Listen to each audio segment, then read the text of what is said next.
पूर्वी येत होता. आणि घोडे आली की भाऊ डायरेक्ट समोरून म्हणला आता पळा होतोय आपला कार्यक्रम.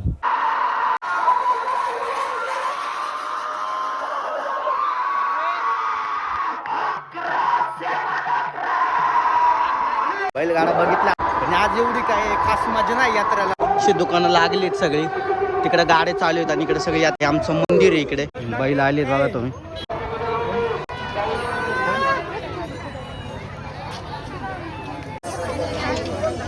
खेळणी पण नाही लागली ना दुकानाला चांगली. रे गाडी घेऊन दादा मला. कोणती गाडी घ्यायची? ही गाडी घ्यायची. जेसीबी घ्यायचं माती भरायला. आता एक जेसीबी घेतोय माती भरायला. माती भरायला. आणि माती भरणार इकडे स्नॅप चालू आहे इकडे पूर्ण. आणि माझी ब्लॉगिंग चालू आहे. इकडे दुकानं लागलीत सगळी. यावेळेस दुकानं थोडी कमी आहेत आणि एन्जॉय फक्त आम्हीच करतोय. बाकी आमची गँग घरी झोपलेली आणि एक गाठात आहे. आणि या घाटात आहे. हल्ला आता एक मस्त ब्लॉगर आलेले, एकदम ऑरा मध्ये आलेले आमचे ब्लॉगर.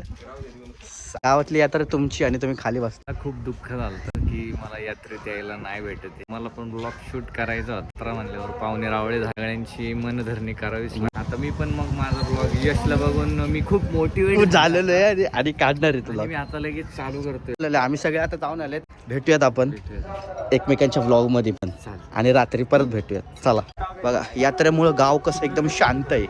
सगळं गाव शांत आहे. सगळेजण वर गेले आता रेवड्या खरेदी वगैरे करायला.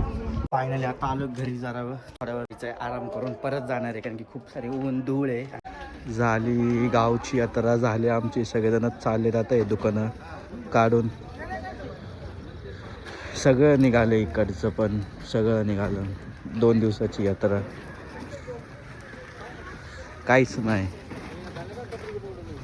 बघा गाड्या चालल्यात सगळ्या. पाळणा पण गेला, पाळणा झाला बंद. संपली यात्रा.